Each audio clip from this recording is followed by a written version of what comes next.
The Goliath Trap. Look, this is a coin, a Roman denarius, 95% silver, minted at the peak of the most powerful empire the world had ever seen. It bought food, it paid soldiers, it held an entire civilization together. Now look at this one. It's actually the same coin, same name from the same empire, less than 1% silver. As unsettling as it might sound, between those two coins a civilization actually died. It was not from invasion, nor was it from plague. It was not even from drought, but from a decision made so slowly and so quietly that by the time anyone noticed, reversal was impossible. The most terrifying part is that they knew. The emperors knew exactly what they were doing. They simply could not stop it anymore. To understand why, we would need to go back to the very beginning. Not the beginning of Rome, the very beginning of every empire that has ever existed to date. You see, every empire starts the same way, with a problem and a solution. A village floods, someone builds a wall, the wall works, authority grows, more people arrive, just like that new problems appear. And also new solutions also follow as roads, laws, armies, trade routes. Each solution delivers clear benefit. Each layer returns more value than it costs. This is complexity in its early phase, pure compounding gain. A bridge built for 100 people will eventually serve 10,000. The math works beautifully right. But you see, the math does not stay always beautiful, because there would comes an unmarked point where the equation reverses. Every new solution now costs more than the problem it was meant to solve. The bridge that once served 10,000 now demands an entire bureaucracy to maintain, regulate, and inspect, while delivering no greater benefit to those 10,000 people. The anthropologist who mapped this pattern across dozens of civilizations did not find chaos, bad luck, or moral collapse. He found arithmetic. Just like Joseph Tainter showed that once a society crosses into declining marginal returns on complexity, collapse becomes a mathematical probability. It requires only time and one external shock. So the very act of solving problems, for instance, the engine that built the civilization, can become the mechanism of that civilization destruction.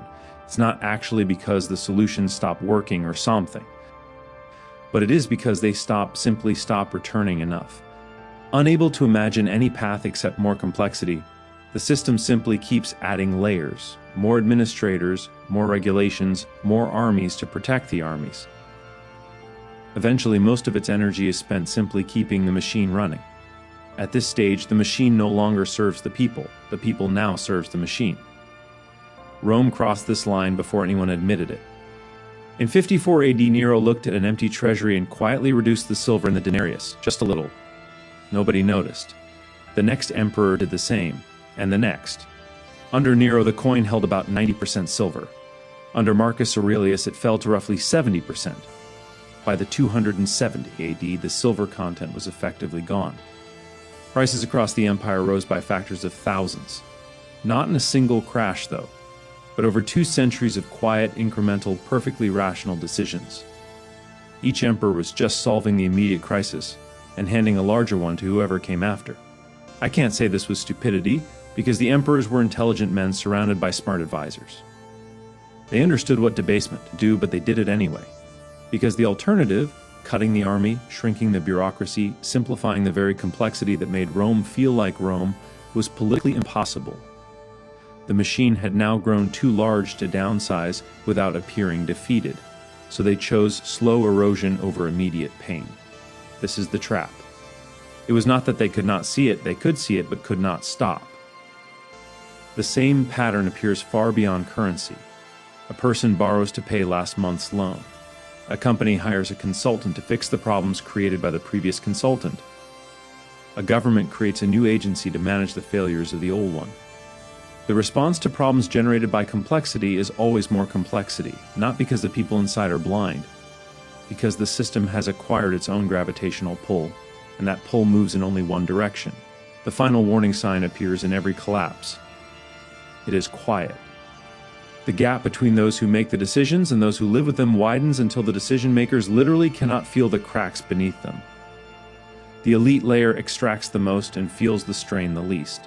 Insulated by the very complexity it created, it continues to optimize for itself while the foundation erodes. In late Rome, some free citizens sold themselves back into slavery to escape the tax burden, not because of invaders or famine, because remaining a free Roman citizen had become more burdensome than the alternative. That is not a civilization solving problems. That is a civilization that has become the problem. The collapse of Rome is taught as a history lesson. It should be taught as a mirror. The pattern is not Roman, it is human. Recent studies of more than 400 societies across 5,000 years show the same trajectory. Complexity yields diminishing returns. Inequality widens the insulation between rulers and reality, and self-termination becomes the most likely outcome unless the system deliberately simplifies. The globalized world today carries the same stresses. The layer of people who manage the machine rather than work inside it has grown dramatically larger than in earlier eras. Every proposed fix adds another layer. This is not prediction, it is pattern. And in every recorded case, the pattern has never reversed from within. Civilizations at this stage either simplify into something smaller or are absorbed by something that has not yet reached the same point. Goliath does not fall because of a single stone. He falls because he has become too massive, too armored, and too complex to move fast enough when the ground shifts under him. The blind spot is not that we cannot really see the pattern. There's a chance every generation has seen it. The blind spot is the belief that this time we are the exception, that our complexity is different, that our machine will not turn on us. Though the denarius thought the same thing, right up until nothing was left. Next on the blind spot, the last technology we would make that would probably be the end of our solutions.